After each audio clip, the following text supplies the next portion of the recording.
Hi friends, welcome to Karpagam channel. இன்றைக்கி நம்ம சேனலில் பருப்பு சாதம் எப்படி பண்ணலான்னு சொல்லிட்டு பார்க்கலாமா? இது வச்சா எவ்வளோ வச்சாலும் சாப்பிடுவாங்கங்க எங்கள் வீட்டில்.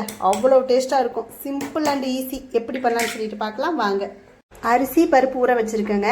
இந்த டம்ளரில் 2.5 டம்ளர் அரிசி, 1/2 டம்ளர் துவரம் பருப்பு 1/2 மணி நேரமாக வச்சுங்க ஊற வச்சு. இப்போ இதுக்கு ஒரு மசாலா ஒன்று ரெடி பண்ணிக்கலாங்க. ஜார் எடுத்துருக்கேங்க. இப்போ இதில் 1/4 ஸ்பூன் ஜீரகம், சோம்பு 1/4 ஸ்பூன், 2 கிராம்பு, 1/4 ஸ்பூன் மிளகு, பட்டை, 1/4 ஸ்பூன் கொத்தமல்லி. இப்போ இதெல்லாமே போட்டுக்கலாங்க. இதை இப்போ அரைச்சிட்டு வந்துடலாம். இந்த அளவுக்கு அரைச்சிக்கணுங்க. இப்போ இதில் பூண்டு போட்டுக்கலாங்க. ஒரு 6-7 பல் பூண்டு. இதையும் அரைச்சிட்டு வந்துடலாம். இந்த மாதிரி அரைச்சிக்கணுங்க. இப்போ வாங்க பருப்பு சாதம் தாளித்து விடலாம். ஸ்டவ்வில் குக்கர் வச்சுருக்குங்க. குக்கர் காஞ்சிருச்சுங்க. இப்போ எண்ணெய் விட்டுக்கலாங்க. தேங்காய் எண்ணெய் வழியில் செய்யுங்க. தேங்காய் எண்ணெயில் செஞ்சால் பருப்பு சாதம் டேஸ்ட்டாக இருக்கும். தேவையான அளவு தேங்காய் எண்ணெய். எண்ணெய் காஞ்சிடுச்சுங்க. இப்போ இதில் கடுகு, கடலப்பருப்பு, உளுந்து இதுவும் நல்லா பொரிஞ்சிருச்சுங்க. இப்போ நம்ம வெங்காயம் போட்டுக்கலாங்க. 7 காஞ்ச மிளகாய், சின்ன வெங்காயம், ஒரு கொத்து கருவேப்பிலை. வெங்காயம் நல்லா வதக்கிக்கலாங்க. வெங்காயம் இந்த அளவுக்கு நல்லா வதக்கிக்கணுங்க. இப்போ நம்ம தக்காளி போட்டுக்கலாங்க. 2 மீடியம் சைஸ் தக்காளி கட் பண்ணி வச்சுருக்கேன். கொஞ்சமாக மஞ்சத்தூள், உப்பு தேவையான அளவு. இப்போ நல்லா வதக்கிக்கலாங்க. தக்காளி மசிஞ்சு வர வரைக்கும் வதக்கிக்கலாம். தக்காளி நல்லா வதங்கிடுச்சுங்க. இந்த அளவுக்கு வதக்கிக்கணும். இப்போ நம்ம அரைச்சி வச்சோம்ல மசாலா, அதையும் போட்டுக்கலாம். இப்போ இது ஒரு 2 நிமிஷம் நல்லா வதக்கிக்கலாங்க.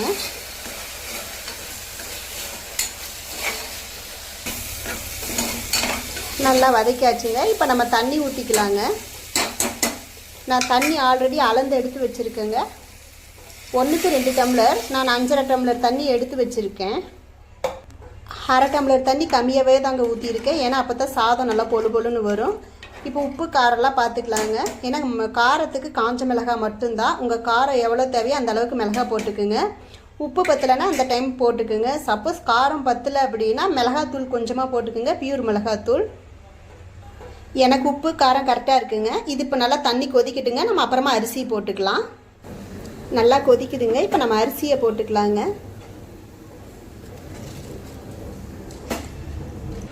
அரிசியெல்லாம் போட்டுட்டேங்க. இப்போ ஒரு கிளறி விட்டுக்கலாங்க. இப்போ இது ஒரு கொதி வரட்டும். அதுக்கப்புறம் நம்ம குக்கர் மூடியை போட்டுக்கலாம். நல்லா கொதிக்குதுங்க. இப்போ மல்லி இலை கொஞ்சமாக தூவிக்கலாங்க. நல்லா கொதிச்சிட்ருக்குங்க. இப்போ நம்ம குக்கர் மூடியை போட்டுக்கலாங்க. கரெக்டாக ஒரு 3 விசில் விட்டுக்கலாங்க. கரெக்டாக இருக்கும். விசில் வந்ததுக்கப்புறம் பார்க்கலாம் சாதம் எப்படி இருக்குன்னு சொல்லி. சாப்பாடு விசில் வந்துருச்சுங்க. சாப்பாடு எப்படி இருக்குன்னு பார்க்கலாம்.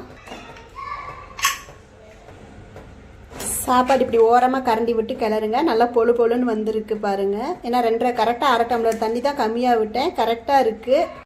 இந்த பருப்பு சாதம் எங்கள் வீட்டில் எல்லாத்துக்கும் ரொம்ப பிடிக்குங்க. உடம்பு சரியில்லைனாலும் பருப்பு சாதம் தான் பண்ணுவோம். ஒரு எங்கேயாச்சும் போயிட்டு டயர்டாக இருக்குது அப்படின்னாலும் சிம்பிள் அண்ட் ஈஸிங்க. இது தாங்க தோணும் டக்குன்னு பண்ணுறதுக்கு. இந்த பருப்பு சாதம் அவ்வளோ டேஸ்ட்டாக இருக்கும். ஒருக்கா நீங்களும் செஞ்சு பாருங்கள். இந்த வீடியோ பிடிச்சிருந்தா லைக் பண்ணுங்கள், ஷேர் பண்ணுங்கள், சப்ஸ்கிரைப் பண்ணுங்கள். இன்னொரு இன்ட்ரெஸ்டிங்கான வீடியோவில் பார்க்கலாம். Okay, thank you.